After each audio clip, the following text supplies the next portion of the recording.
ہمارے خداوند یسوع کی انجیل مقدس متی کے مطابق اس کا 5واں باب پہلی 12 آیات۔ ایک دن یسوع ہجوم کو دیکھ کر پہاڑ پر چڑھ گیا اور جب بیٹھ گیا اس کے شاگرد اس کے پاس آئے اور وہ اپنا منہ کھول کر انہیں سکھانے لگا کہ مبارک ہیں وہ جو روح کے غریب ہیں، کیونکہ آسمان کی بادشاہت انہیں کی ہے۔ مبارک ہیں وہ جو حلیم ہیں، کیونکہ وہ زمین کے وارث ہوں گے۔ مبارک ہیں وہ جو غمگین ہیں، کیونکہ وہ تسلی پائیں گے۔ مبارک ہیں وہ جو راستی کے بھوکے اور پیاسے ہیں، کیونکہ وہ آسودہ ہوں گے۔ مبارک ہیں وہ جو رحم دل ہیں، کیونکہ ان پر رحم کیا جائے گا۔ مبارک ہیں وہ جو پاک دل ہیں، کیونکہ وہ خدا کو دیکھیں گے۔ مبارک ہیں وہ جو صلح کراتے ہیں، کیونکہ وہ خدا کے فرزند کہلائیں گے۔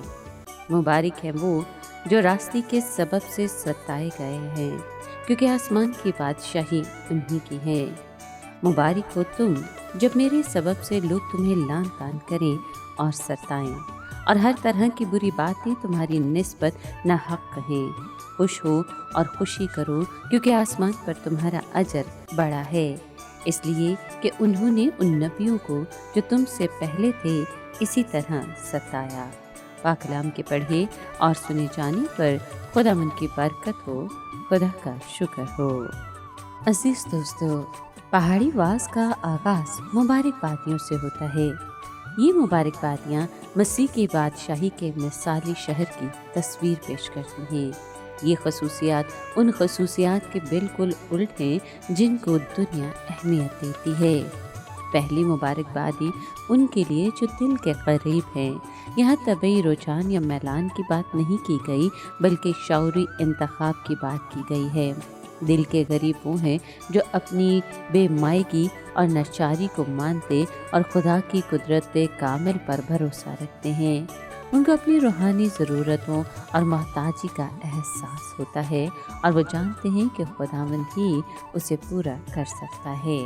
مبارک ہے وہ جو غمگین ہیں، کیونکہ تسلی کے ایام ان کے منتظر ہیں۔ یہاں وہ غم نہیں جو انقلابات زندگی اور گردش زمانہ کے باعث سہنا پڑتا ہے، بلکہ وہ غم ہے جس کا تجربہ خداوند یسوع کے ساتھ رفاقت رکھنے کے باعث ہوتا ہے۔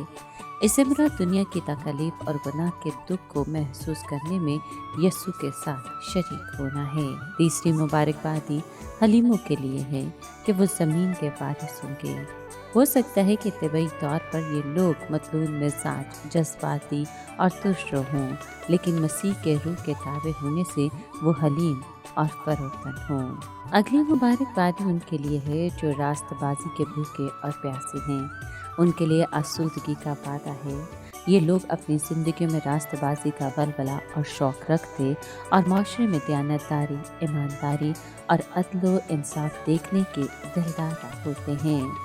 ہمارے خداوند کی بادشاہی میں رحم دل لوگ مبارک ہوں گے، کیونکہ ان پر رحم کیا جائے گا۔ رحم دل ہونے کا مطلب ہے عملی طور پر ہمدرد اور درد مند ہونا۔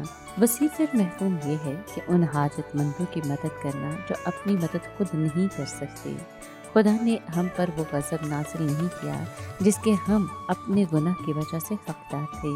یوں خداوند یسوع نے اپنے کام کے وسیلے سے ہم کو ترس اور رحم کرنا سکھایا ہے۔ جب ہم رحم دل ہوتے ہیں تو خدا کی تقلید کرتے ہیں۔ پاک دل لوگوں کو یقین دلایا گیا ہے کہ وہ خدا کو دیکھیں گے۔ پاک دل انسان وہ ہوتا ہے جس کی نیت خالص اور ارادے نیک ہوں، جس کے خیالات صاف اور ضمیر پاک ہوں، وہ خدا کو دیکھیں گے۔ ان الفاظ کے کئی مفہوم ہو سکتے ہیں۔ اول، پاک دل لوگ اپنی پاک روح کی مدد سے پاک نوشتوں میں خدا کو دیکھتے ہیں، اور دوسرا یہ کہ کبھی کبھی ان کو فوق الفطرت ظہور یا رویا نظر آتا ہے جس میں وہ خداوند کو دیکھتے ہیں، اور تیسرا یہ کہ جب یسوع دوبارہ آئے گا تو وہ اس کی ذات میں خدا کو دیکھیں گے، چہارم اس طرح سے کہ وہ آسمان میں خدا کو دیکھیں گے۔ اب جو صلح کراتے ہیں ان کے لیے مبارک بادی کا اعلان ہوتا ہے کہ وہ خدا کے بیٹے کہلائیں گے۔ غور کریں کہ خداوند ان لوگوں کی بات نہیں کر رہا جو صلح المزاج رکھتے ہیں یا جو امن اور صلح سے محبت رکھتے ہیں۔ عام رویہ یہ ہے کہ لوگ دور کھڑے ہو کر لڑائی جھگڑے دیکھتے رہتے ہیں، الہی اور روحانی رویہ عملی قدم اٹھانے اور صلح کرانے کا ہے، خواہ اس میں آپ کو خود برے الفاظ سننے کیوں نہ پڑیں اور شدید الزامات کا شکار ہونا پڑے۔ صلح کرانے والوں کو خدا کے بیٹے اور بیٹیاں کہا گیا ہے۔ اگلی مبارکبادی کا تعلق ان لوگوں سے ہے جو اپنی خطاؤں اور غلطیوں کی خاطر نہیں بلکہ راست بازی کے سبب سے ستائے جاتے ہیں۔ جو ایماندار نیکی کرنے کی وجہ سے دکھ پاتے ہیں، ان کے ساتھ وعدہ ہے کہ آسمان کی بادشاہی انہیں کی ہے۔ لگتا ہے کہ آخری مبارکبادی میں صرف گزشتہ مبارکبادی کو دہرایا گیا ہے، لیکن اس میں ایک فرق ہے۔ گزشتہ آیت کا موضوع ہے راست بازی کے سبب سے ستایا جانا، لیکن آخری مبارکبادی میں یوں کہا گیا ہے کہ مسیح کی خاطر ستایا جانا۔ خداوند جانتا تھا کہ میرے ساتھ تعلق اور وفاداری کے سبب سے میرے شاگردوں کو ستایا جائے گا۔ تاریخ نے اس بات کی تصدیق کر دی۔ شروع ہی سے دنیا مسیح یسوع کے پیروکاروں کو ستاتی، جیلوں میں ڈالتی اور جان سے مار ڈالتی آ رہی ہے۔ مسیح کی خاطر ستایا جانا یقیناً ایک اعزاز ہے اور خوشی کا باعث ہونا چاہیے۔ جو لوگ مسیح کی خاطر مصیبت اور دکھ اٹھاتے ہیں، یقیناً ایک بڑا اجر ان کا منتظر ہے۔